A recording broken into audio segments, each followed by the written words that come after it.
Attraversiamo Cagliari, il maggiore porto dell'isola, dove costruzioni, si può dire nate ieri, si affiancano alle vestigia puniche e romane della città. La favola antica vuole che Cagliari si trovi sotto la protezione degli angeli, i quali sconfissero in questa baia i demoni di Lucifero. La leggenda dice anche che Lucifero, nella sua fuga, perse la sella del suo cavallo, che precipitò in mare e che da allora prese il nome di Sella di Diavolo.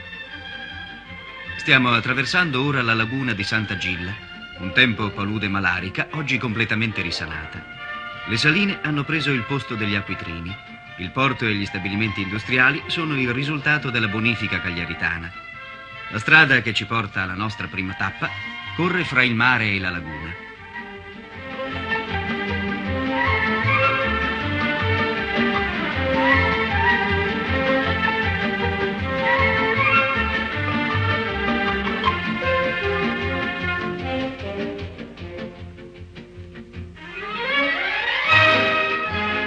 Poi si addentra e attraversa il verde.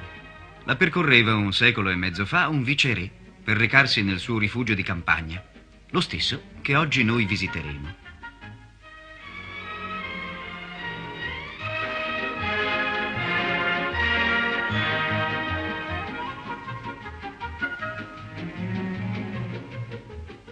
Villa Dorri è un luogo semplice e tranquillo, contornato da un fitto bosco.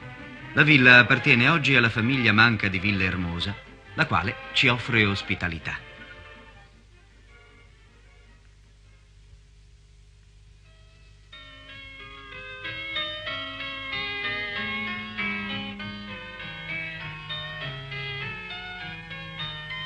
Internamente la villa rivela un gusto raffinato. Gli affreschi dei soffitti contribuiscono a dare un tono di una certa ricchezza all'ambiente. Ma nell'insieme l'arredamento, pur essendo di gusto, rimane nei limiti della sobrietà. Alcuni busti all'ingresso ricordano gli ospiti illustri che vi hanno soggiornato. E ciò è confermato da altri elementi.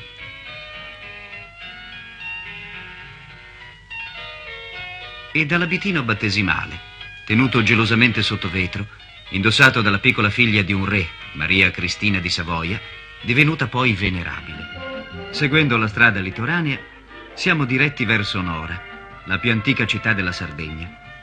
Questo percorso vede ogni anno la sagra di Sant'Efisio, patrono di questa terra. Ogni anno, da secoli, la celebre processione accompagna il simulacro del santo, da Cagliari sino alla chiesetta a lui dedicata, per poi far ritorno alla capitale.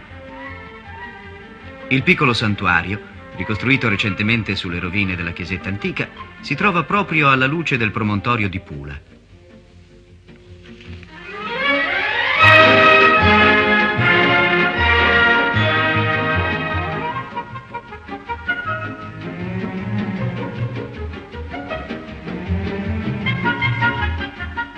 Nora è una città sommersa. Al tempo dei Romani era già antica, perché la sua origine si inabissa addirittura nelle epoche preistoriche. La torre cinquecentesca, posta a difesa dei barbareschi, è in confronto opera di ieri. Inoltriamoci con la macchina per questo selciato, dove risuonò il passo delle legioni romane quando Nora era un fiorente municipio ricco di commerci.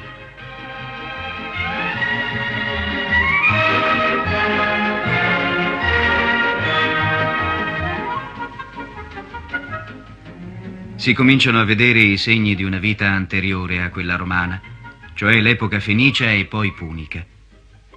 Qui allora era il cuore della Sardegna. Qui le giovinette portavano doni propiziatori alla dea Tanit. I romani vi costruirono uno dei loro teatri all'aperto, che i lavori di scavo hanno riportato alla luce.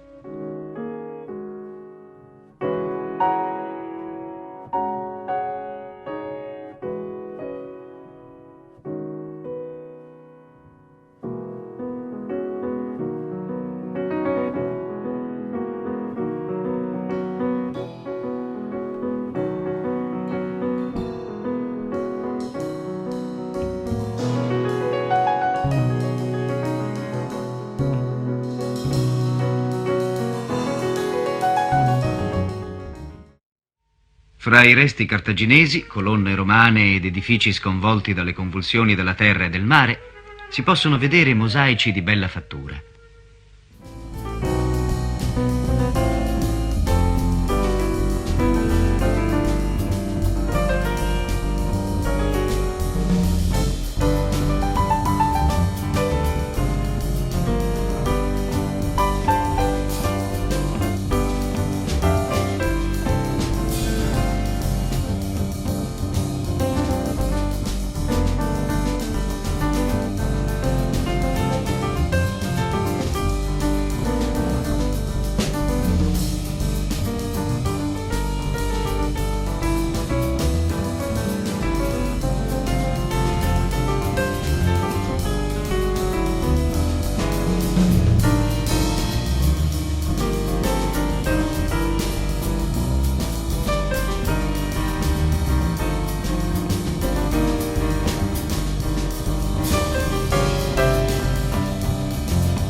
Questa torre di difesa ci indica pressappoco il luogo dove sorgeva l'antica Bitia.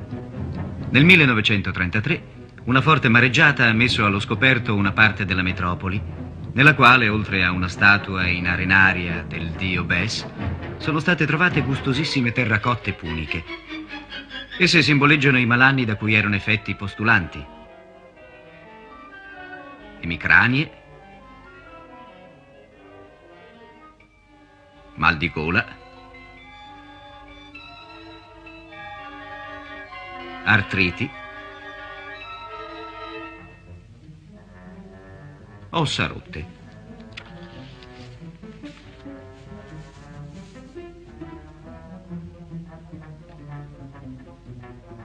E questa statuetta raffigura l'eterno ipocondriaco.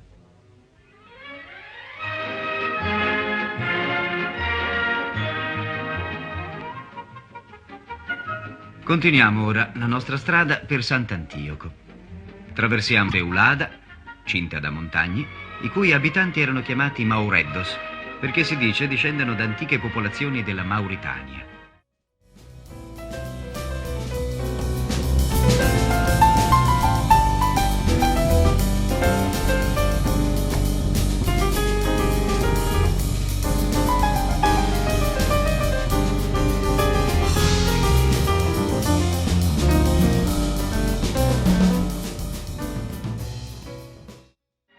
Sant'Antioco è sostanzialmente un'isola, ma è collegata alla costa da un istmo che corre sull'antico stagno di Santa Caterina, oggi trasformato in pescheria.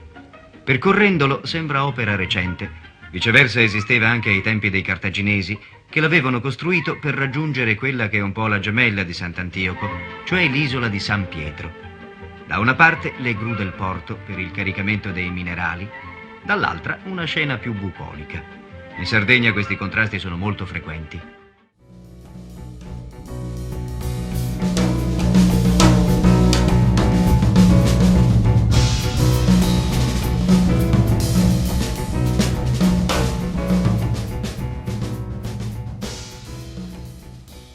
Siamo ormai giunti a Sant'Antioco e ci fermiamo sulla piazza dove una coppia sta ballando al suono dello strumento tradizionale di questa terra, la launedda.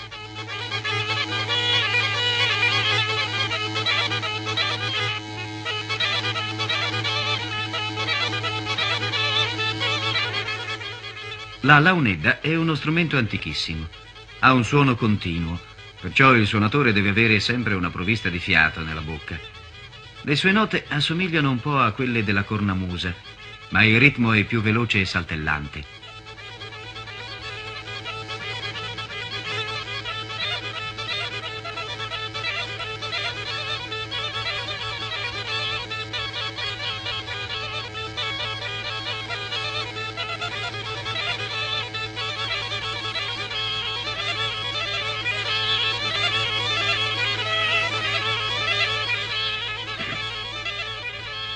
Nelle catacombe della vicina chiesa parrocchiale di Sant'Antioco troviamo un bassorilievo antichissimo.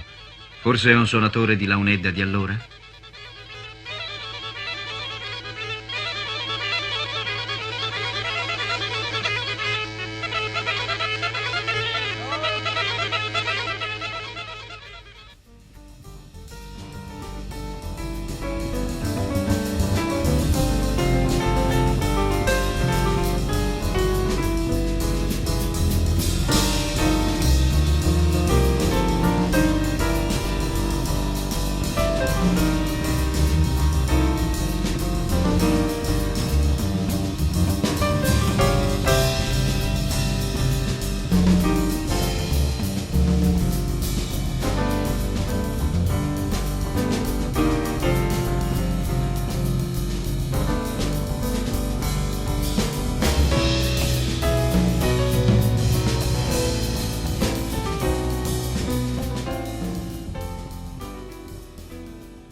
Il territorio dell'Iglesiente ha attratto sin dall'antichità genti da tutte le parti del mondo in cerca di fortuna.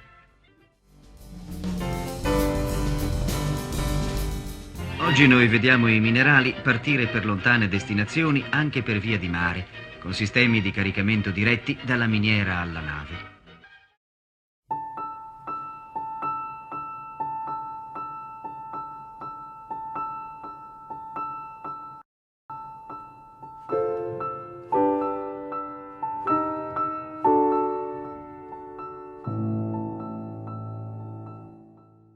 Per concludere, un'occhiata alla piazza di Iglesias, dove sorge il busto di Quintino Sella, il grande legislatore di tutta la materia mineraria della Sardegna.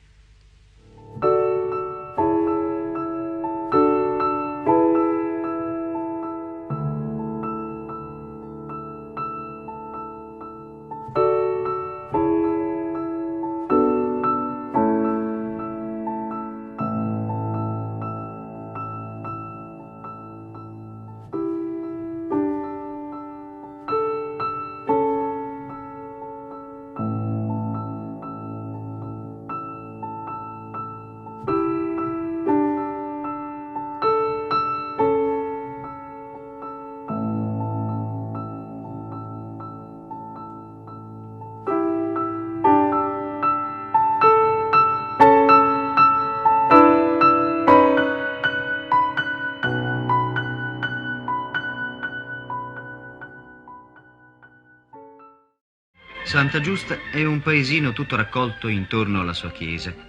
È una costruzione di purissimo stile romanico e risale alla metà del secolo XII.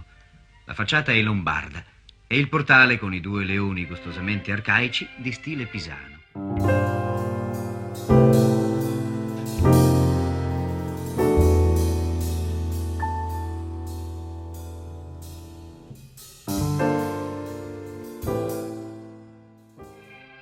Si dice che in questa cripta Santa Giusta abbia subito il martirio con la sua compagna di fede Santa Giustina.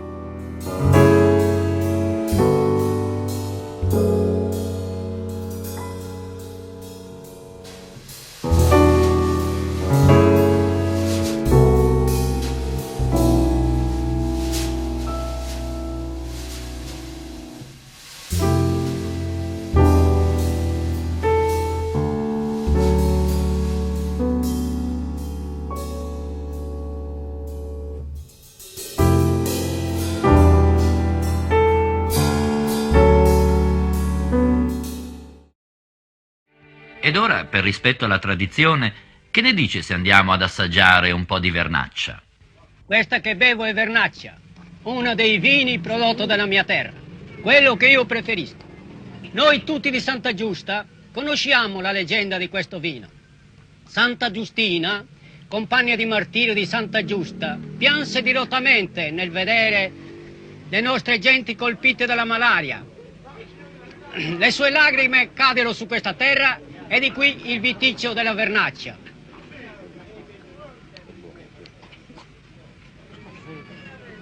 È buona, specialmente dopo pranzo. Posso offrire?